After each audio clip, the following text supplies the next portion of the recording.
Well, hey everybody, welcome back. Hope everybody's doing well.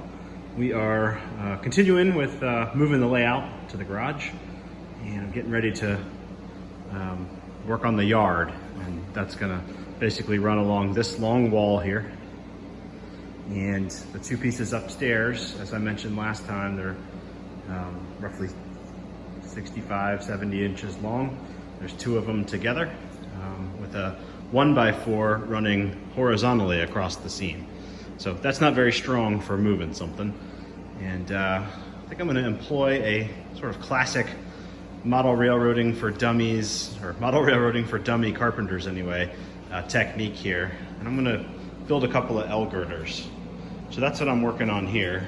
I'll talk about how these are constructed in just a second, but what I'm gonna use them for is to run along underneath the two sections. Each one will go like 4 feet into the next section, and that'll keep that joint nice and sturdy so that it doesn't try to separate or buckle or sag or anything on the joint, so that I can move it. And then once I've moved it, I'll be able to reuse those. As I say, that's a classic model railroading carpentry trick for stability and lightweight. And I'll be able to reuse that on this part of the layout here, coming in front of the door. I'm not gonna tear the door out and put a wall there or anything. This is gonna stay a garage. Someday when we sell the house, this will be a 2-car garage again. But let's not think about that. We're building a model railroad, so nobody wants to think about selling a house. And there's nothing, nothing impending. I don't mean to imply that there is. But upstairs, my layout is largely hung from the studs in the wall. But down here, the only place I'm gonna be able to do that is along this long wall here where the yard is, and then this little turn back loop over here that'll be above the workbench. Other than that, we're gonna have traditional table-based bench work coming around the room, over here in Manchester and staging, and then also the peninsula, which will be going towards the door from kind of where we're standing now. So all of that'll be freestanding, not hung from a wall. So the ample opportunity to reuse these parts, but what they are, and I like to do this with a 1x4 and a 1x2, but you could do this with a 1x3 or even 2 1x2s if you weren't going very far. But a board is strongest this way. So a load sitting on the top of it like that, the board is much stronger this way than a load coming against this narrow cross section that way.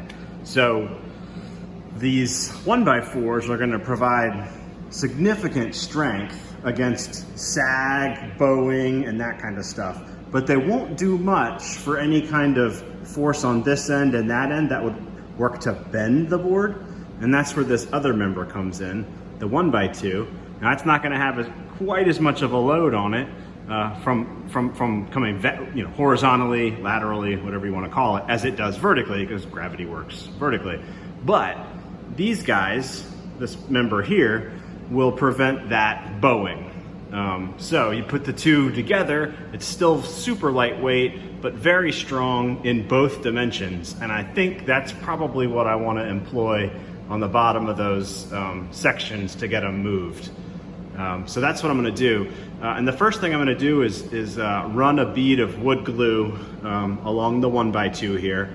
And then I'll put the 1x4 on top and run some drywall screws in through the 1x2 and into the 1x4.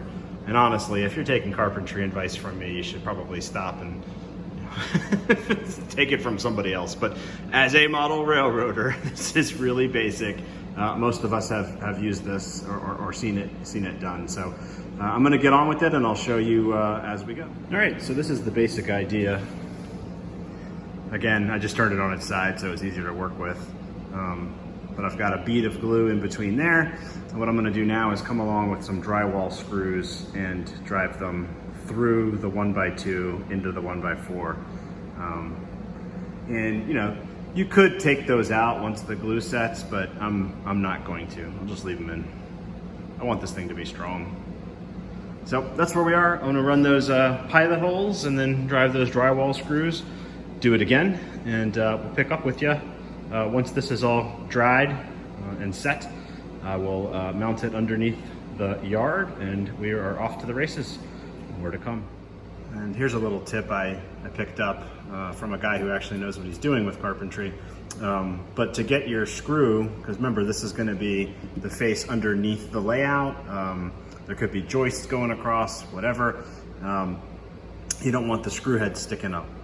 So one thing I do is I drill the pilot hole first, and then I come back with a much bigger bit. In this case I used a 1/4 inch bit and just dug a little bit more out. Sorry, that's so shaky. Dug a little bit more out of that hole, just so that the screw head can fit down in there nice.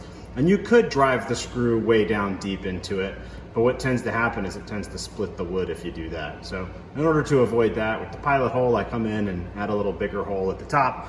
That way I get it sunk all the way down in without splitting the wood.